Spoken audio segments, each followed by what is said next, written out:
Sikitika sana na hatukutegemea kauli kama hiyo ingetoka kwa rais wa nchi yetu. Kwa sababu hili ni taifa ambalo lilijinasibu kwa muda mrefu kwamba ni kinara wa haki, wa kulinda haki za binadamu, utawala wa sheria, na kwamba linapenda Waafrika waheshimike kwa utu wao, kwa maadili yao, kwa mienendo yao, na kwamba tutaheshimu haki za binadamu. Na sisi kwa mfano ibara ya 14 ambayo rais wetu hapa vile vile ni sehemu ya ibara ambazo alisema atazilinda, inasema hivi. Vyema wakati mwingine tusaidie kufundisha watu. Tuliambiwa na serikali kwamba raia wa Tanzania wanahitaji elimu ya katiba ya miaka 3 ili wafahamu katiba hiyo. Mpaka leo hiyo serikali hii haijawahi kutuambia hiyo elimu itaanza lini, lakini kama ambavyo Nyerere alimwambia Idi Amin, alimwambia Gaddafi kwamba amini aminiki, nadhani serikali ya CCM ya Samia Suluhu Hassan haiaminiki. Sasa ibara ya 14 inasema hivi: kila mtu anayo haki ya kuishi na kupata kutoka katika jamii hifadhi ya maisha yake kwa mujibu wa sheria. Katiba yetu sio tu kwamba inahakikisha ile haki yetu ya kuishi, bali inataka sisi kama jamii, kama wananchi, kulindana uhai wetu. Kwa hiyo utegemee katika serikali ambayo inaagizwa na katiba ya nchi yake kwamba ilinde uhai wa watu, itaweza kudogoresha uhai wa mtu, kwamba kufa ni kufa tu. Mwananchi mwenzetu ameshikwa kwenye gari, ametekwa, ameuawa, mwili wake umeonekana pale, huwezi ukasema kwamba kufa ni kufa tu. Ni jambo la kusononesha, ni jambo ambalo linafanya sisi wote kama jamii tunataka tukasirike. Tuseme haiwezekani katika jina letu. Kama Watanzania hatuwezi kukubali kwamba mwenzetu maisha yake yapokwe kiuni kabisa, alafu ionekane kwamba ni sawa kama kuku amechinjwa.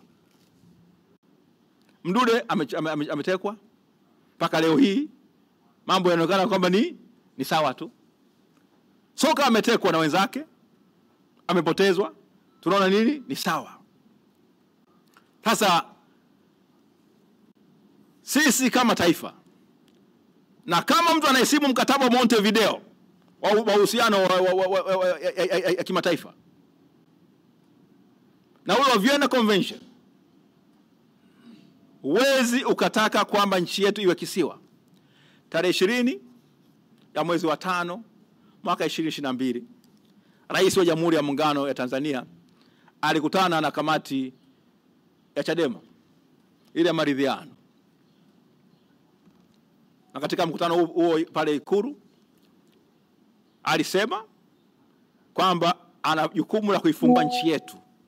Ilikuwa imefungwa, milango ya mahusiano ilikuwa imefungwa.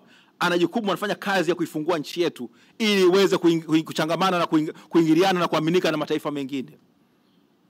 Kwa vitendo hivi na kwa kauli ya jana ni kwamba tunaashiria kufunga milango yetu, kwamba sisi ni haki kukosoa wengine, lakini hawataki kukosolewa, au ikitokea moto kwa wengine hautuhusu tena.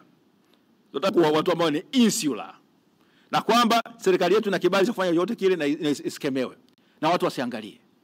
Lakini napenda kusema Chadema inaposema ni kwamba taifa letu ni taifa ambalo linatakiwa kufuata utawala wa sheria. Katiba inasema hivyo. Serikali yetu, katiba yetu haijasema kwamba serikali haitaki kuheshimu haki za binadamu. Na vile vile ningependa kutoa somo jingine kwa watawala wetu hawa. Naomba wakasome ibara ya 26 ya katiba ya nchi yetu, lakini niwasaidie kuwasomea kwa hivi sasa. Lakini wale ambao wamejinasibu kwamba ni manguli wa sheria wako huko serikalini, waenda wakasome hii. Bahati nzuri au kuandika hii. Kwa hiyo hakuna hata mmoja aliyeko kule serikalini ambaye aliandika hii katiba. Sababu mzee Warioba ambaye aliandika katiba kwa sehemu kubwa yuko nje ya serikali. Nasema hivi: kila mtu ana wajibu wa kufuata na kutii katiba hii na sheria za Jamhuri ya Muungano. Katiba yetu inasema maisha ni matakatifu. Nchi yetu ni utawala wa sheria, lazima tuifuate. Katika kesi ambayo juzi tumeizungumza, tulikuwa mahakama ya rufaa, lakini kulikuwa na tamko limenukuu katika kesi ya Shamte ambayo Jaji Barnabas Sabata aliamua. ule mwaka wa 86. Alisema lile wazo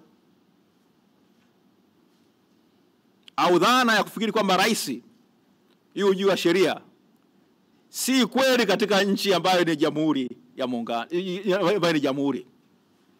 Ni kweli katika nchi ambazo za kifalme, mfalme yu juu ya sheria, lakini si Tanzania. Si Tanzania. Na Tanzania tumesema hivyo kwamba kila mmoja wetu, ibara ya 26, kila mtu, hajasema kila mtu isipokuwa rais, si ndio? Kila mtu isipokuwa serikali, imesema kila mtu. Kwa hiyo utawala wetu, na ndio maana ibara ya 8 inafanya nini? Inawataka wawajibika kwa wananchi. Sisi kama chama cha siasa, kazi yetu ni kukosoa, ni kutaka vile vile kupigania madaraka, lakini tunasema kwamba wale ambao wana madaraka wanawajibika kwa wananchi. Kwa hiyo tunapokuwa tunazungumza hapa ni kutekeleza ibara ya 8 ambayo naomba vile vile niisome.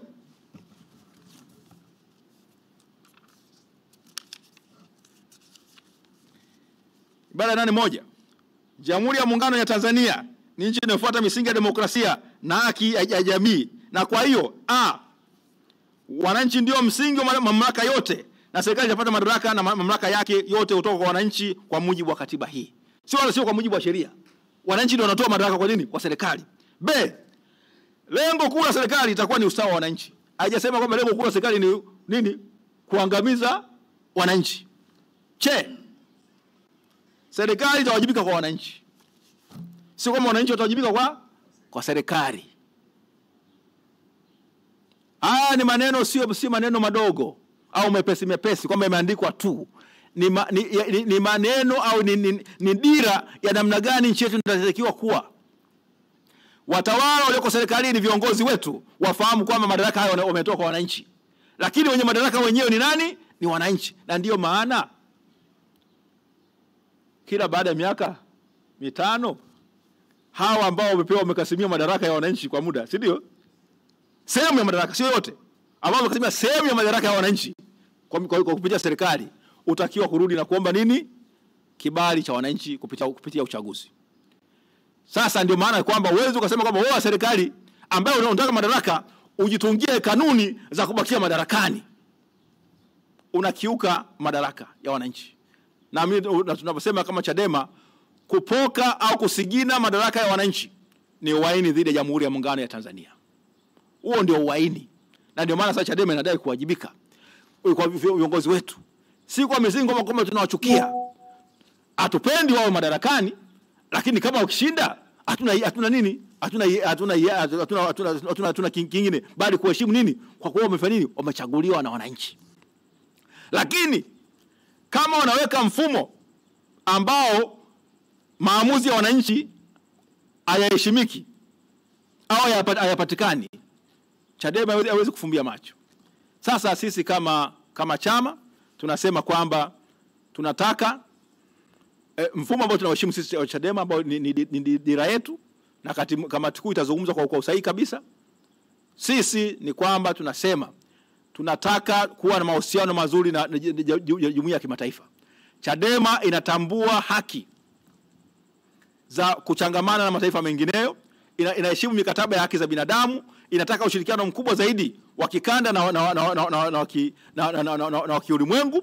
Tunataka yale mataifa ambayo itatuheshimu sisi kwamba tuna haki ya kuwa na uchumi mzuri kabisa, kuboresha maisha yetu na kuweza kufanya Watanzania kuwa ni nini, wenye hali njema. Lakini tungependa zaidi si tu Tanzania iendelee, bali mataifa yote ya Afrika yaendelee. Kama nilivyosema wakati ule uliopita, Mwafrika katukamu hata heshimika eti kwa nchi moja kuwa bora, bali katika umoja wetu kama Afrika tuwe bora, ili heshima, rangi hii ambayo imeonekana kama ni dhalili, iweze kufanya nini? Kupata heshima yake na istahili.